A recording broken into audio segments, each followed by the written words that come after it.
हुजूर सल्लल्लाहु अलैहि वसल्लम इरशाद फरमाते हैं कि जब तुम्हारे गम हद से बढ़ जाएं और तुम उनको ख़त्म करना चाहो तो मुझ पर दुरूद शरीफ भेजा करो, ये तुम्हारे गमों के साथ साथ तुम्हारे गुनाह भी मिटा देगा। और ज़रा सोचें कि कितना हसीन लम्हा होगा ना वो, जब हुजूर सल्लल्लाहु अलैहि वसल्लम हमारा नाम पुकारेंगे। हम हैरान होकर हुजूर सल्लल्लाहु अलैहि वसल्लम से पूछेंगे कि हुजूर सल्लल्लाहु अलैहि वसल्लम आपको हमारा नाम कैसे पता? तो आप मुस्कुरा कर फरमाएंगे कि तुम्हारा दुरूद शरीफ तुम्हारे नाम से मुझ तक पहुँचाया जाता था। अल्लाह ताला ने मेरे दिल में एक बात को रख कर मुझे बहुत बड़ी तसल्ली दी कि वो लोग जो तेरे बिल्कुल भी काबिल न थे, जिन्हें मैंने तुम्हारी ज़िंदगी से दूर किया। फिर मैंने जाना कि अल्लाह ताला के फ़ैसले कितने अजीम होते हैं। आज अगर कोई शख्स तुम्हें छोड़कर चला गया है ना, तो रोना मत उसके लिए। देखना, एक ना एक दिन तुम महसूस करोगे और अल्लाह का शुक्र अदा करोगे कि शुक्र है कि वो शख्स मुझे उस दिन छोड़कर चला गया। फिर तुम्हें यकीन आएगा कि अल्लाह ताला के फ़ैसले कितने अजीम होते हैं। इन मट्टी से बने इंसानों से कभी वफा की उम्मीद मत लगाना। अरे ये अपने खुद के नहीं होते, तुम्हारे क्या खाक होंगे। ऐसे इंसानों से अगर सारी ज़िंदगी वफा करो, सारी ज़िंदगी उन्हें चाहत दो, उन्हें इज़्ज़त दो, आखिर में वो तुम्हें छोड़कर चले जाएंगे, तुमसे नाराज़ हो जाएंगे तुम्हारी छोटी सी गलती की वजह से। मोहब्बत करनी है ना तो उस अल्लाह से करो, जहाँ ना बेवफाई है, ना गिले हैं, ना शिकवे हैं, ना नाराज़गियाँ हैं। और यकीन करें जब अल्लाह किसी इंसान से, किसी शख्स से नाराज़ हो जाता है ना, तो उसे रिज़्क़ नहीं छीनता, उससे सजदे की तौफीक छीन लेता है और उसे ऐसे शख्स की मोहब्बत में डाल देता है जो उसे हर वक्त रुलाता रहता है, तड़पाता रहता है। औरत के बारे में मशहूर है कि वो राज नहीं रख सकती। दरअसल हकीकत यह है कि अगर औरत को राज रखना ना आता हो तो कोई भी मर्द सर उठा के ना जी सकता।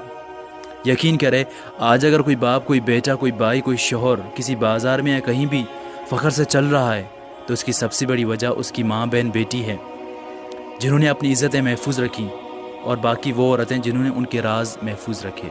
हुज़ूर सल्लल्लाहु अलैहि वसल्लम इरशाद फरमाते हैं कि जो शख्स घर से लेकर मस्जिद तक नमाज के लिए जाता है तो उसके हर कदम पर एक नेकी लिख दी जाती है। तो पता है हुज़ूर सल्लल्लाहु अलैहि वसल्लम के सहाबी क्या करते थे? वो घर से मस्जिद तक छोटे छोटे कदम लेते थे ताकि वो ज़्यादा से ज़्यादा नेकियां कमा सके। कोई सहाबी अगर हुज़ूर सल्लल्लाहु अलैहि वसल्लम की सुन्नत पर एक बार अमल करता तो दूसरा 2 बार अमल करता, तीसरा 3 बार। लिहाजा उनमें एक हिर्स थी कि वो एक दूसरे से ज़्यादा नेकियां कमा सकें। लेकिन इसके बरक्स अफसोस के साथ कहना पड़ रहा है कि आज अगर टिकटॉक पर कोई गाना ट्रेंडिंग पे जाता है, कोई डांस का स्टेप, तो हर कोई करता है ताकि ये लोग ज़्यादा से ज़्यादा लाइक्स हासिल कर सकें।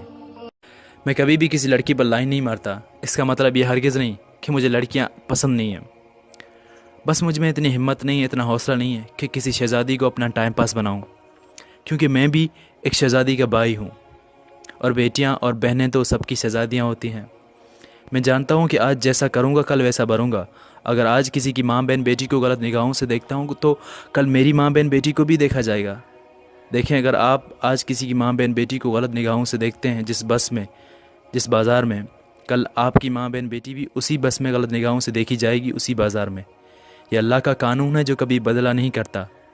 हज़रत अली रज़ी अल्लाह तआला अन्हु इरशाद फरमाते हैं कि मैं अपनी पूरी ज़िंदगी में सिर्फ एक रात सुकून से सोया।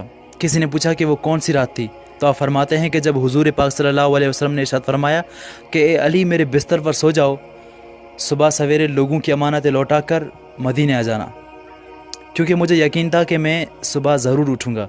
यकीन कीजिए, पहले मैं भी सॉन्ग्स पे वीडियोस बनाया करता था। फिर अचानक ऐसा हुआ कि मेरी नींदों का सुकून चला गया, मेरी ज़िंदगी बेज़ायका हो गई। फिर जब वो मैंने वीडियो सारे डिलीट किए ना, इसके बाद मुझे सुकून आया और अल्लाह से दुआ की कि या अल्लाह, ऐसा करूं कि टिकटॉक वीडियोस भी बनाऊं, मुझे सवाब में मिले और दिल भी मुतमिन हो। मैं हैरान होता हूं ऐसे लोगों से जो अपनी माएँ, बहनें, बेटियां दुनिया के सामने लाते हैं, खुद नाचते हैं, सॉन्ग्स पे लिपसिंग करते हैं। हैरान हूँ कि ऐसे लोग रातों को सोते कैसे हैं। मौत के तीसरे दिन बाद नाखून गिर जाते हैं, चौथे दिन बाद बाल गल सड़ जाते हैं, 5वें दिन बाद दिमाग ख़त्म होना शुरू हो जाता है, 6ठे दिन बाद मैदा और बाकी तमाम अज्जा बाहर निकलना शुरू हो जाते हैं, और 60 दिन बाद सिवाय हड्डियों के कुछ भी नहीं बचता। मैं हैरान हूँ कि अगर हमारे मरने के बाद हमारी हड्डियों के सिवा कुछ भी नहीं बचता, हम तहस नहस हो जाते हैं, तो फिर हमारा गुरूर, हमारा तकब्बुर, हमारी हसरतें, हमारी नफ़रतें, हमारी रंजिशें, हमारी गीबतें, हमारी दौलत, हमारी शोहरत, तो ये सब कुछ कहाँ जाता है? जानते हो ज़िना क्यों आम है? क्योंकि ज़िना करने के लिए सिर्फ जगह चाहिए, बल्कि निकाह करने के लिए नौकरी चाहिए, गाड़ी चाहिए, महंगे शादी हॉल्स, बैंक बैलेंस, जेवर, ये सब कुछ, यानी कि लाखों का ख़र्च। मैं आप तमाम वालिदैन से गुजारिश करता हूँ کہ اگر آپ اپنے بچوں کی 20 سال تک شادی نہیں کرا سکتے تو کم سے کم ان کا رشتہ ضرور کرائیے گا۔ اس سے ایسا کرنے سے آپ خود بھی اور آپ کے بچے بھی گناہ سے بچ سکتے ہیں، اور گناہ اور زنا کے ریشو میں بھی کمی آ سکتی ہے۔ کھانا ہضم نہ ہو تو بیماری شروع، بات ہضم نہ ہو تو چغلی شروع، تعریف ہضم نہ ہو تو تکبر شروع، تنقید ہضم نہ ہو تو ناراضگی شروع، دکھ ہضم نہ ہو تو نا امیدی شروع، اور نبی کی باتیں ہضم نہ ہو تو بے حیائی شروع۔ حضور صلی اللہ علیہ وسلم ارشاد فرماتے ہیں کہ میری امت میں ایسے لوگ پیدا ہوں گے جو شراب کو، زنا کو اور گانوں کو حلال کر لیں گے، اور یقین کیجیے ایسے لوگ اب بھی موجود ہیں۔ اور جو لوگ کہتے ہیں نا کہ میوزک روح کی غذا ہوتی ہے، تو ایسے لوگوں سے میں پوچھتا ہوں کہ اگر میوزک روح کی غذا ہوتی ہے تو جب کوئی تمہارا پیارا مرتا ہے تو اس کے لیے میوزک کنسرٹ کیوں نہیں کرواتے؟ کیوں اس کے لیے نعت خوانی کرواتے ہو؟ کیوں اس کے لیے قرآن خوانی کرواتے ہو؟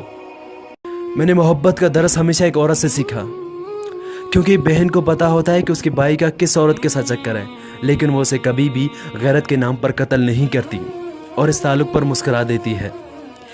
بیٹیوں کو تو ہر کوئی کہتا ہے کہ سیانی بنو، کیونکہ کل کو تم نے کسی دوسرے کے گھر جانا ہے، لیکن کوئی بیٹوں کو یہ نہیں کہتا کہ سیانے بنو، کوئی تمہارے لیے گھر چھوڑ کر آئے گی۔